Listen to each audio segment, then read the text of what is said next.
10 बजे की 10 breaking news सबसे पहले आपकी टीवी स्क्रीन पर। बिहार के छपरा में जहरीली शराब कांड का मास्टरमाइंड गिरफ्तार। दिल्ली पुलिस की क्राइम ब्रांच ने नकली शराब बनाने वाले राम बाबू को गिरफ्तार कर लिया है।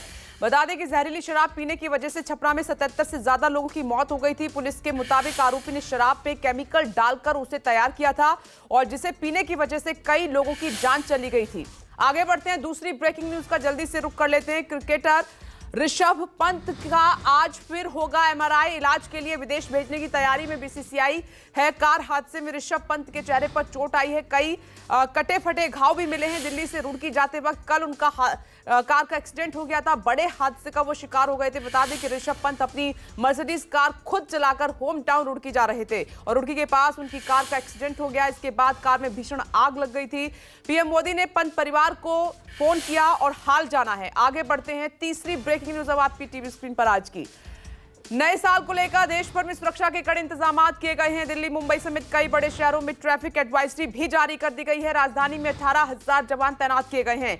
सीपी में रात 8 बजे के बाद गाड़ियों की आवाजाही पूरी तरीके से बंद रहेगी। ये सभी निजी और पब्लिक ट्रांसपोर्ट व्हीकल्स पर लागू होंगे। वहीं दूसरी ओर मुंबई ट्रैफिक पुलिस ने उन क्षेत्रों में नो पार्किंग आदेश जारी किया है जहां नए साल की पूर्व संध्या पर बड़ी भीड़ जमा होने की आशंका है। यातायात की व्यवस्था सुचारू रखने के लिए बड़ी संख्या में ट्रैफिक पुलिस की तैनाती भी की गई है। आगे बढ़ते हैं, 10 बजे की चौथी ब्रेकिंग न्यूज अब आपकी टीवी स्क्रीन पर। नागरिक उड्डयन मंत्रालय ने कोरोना को लेकर यात्रियों के लिए गाइडलाइन जारी की है। ये दिशा निर्देश चीन और थाईलैंड समेत 6 देशों के यात्रियों के लिए आरटीपीसीआर नेगेटिव रिपोर्ट को लेकर है। मंत्रालय ने कहा कि एयरलाइंस को निर्देशित किया जाता है कि वे अपनी चेक इन कार्यक्षमता में बदलाव शामिल करें और केवल 6 देशों से यात्रा करने वाले अंतर्राष्ट्रीय यात्रियों को बोर्डिंग पास जारी करें जिन्होंने एयर सुविधा पोर्टल पर स्व घोषणा फॉर्म जमा किया है। आगे बढ़ते हैं, पांचवी ब्रेकिंग न्यूज। आज गृह मंत्री शाह के कर्नाटक दौरे का दूसरा दिन है। Amit Shah central intelligence training institute की आधारशिला रखेंगे। इसके बाद आईटीबीपी रेजिडेंशियल कॉम्प्लेक्स का उद्घाटन करेंगे। वहीं इससे पहले कल अमित शाह ने कर्नाटक के मांड्या से अगले साल होने वाले विधानसभा चुनाव का बिगुल फूंका। एक जनसभा को संबोधित करते हुए कांग्रेस और जेडीएस पर निशाना साधा और उन्हें भ्रष्ट और परिवारवादी पार्टी करार दिया। आगे अगली ब्रेकिंग न्यूज का रुख करते हैं। दिल्ली एमसीडी का चुनाव जीतने के बाद आप आज से नया अभियान शुरू करने जा रही है और इस अभियान का नाम बीजेपी के 15 साल बनाम आपके 3 सप्ताह दिया गया है। आप नेता के मुताबिक पिछले 20 दिनों में अपने पार्षदों द्वारा किए गए कार्यों के बारे में जानकारी देने के लिए आज बीजेपी के 15 साल बनाम आपके 3 सप्ताह अभियान की शुरुआत हो रही है। आप पिछले 20 दिनों में अपने पार्षदों द्वारा किए गए कार्यों पर एक रिपोर्ट कार्ड साझा भी करेगी। इस पर नजर रहेगी। आगे बढ़ते हैं, 7वीं ब्रेकिंग न्यूज की ओर आपको लिए चलते हैं।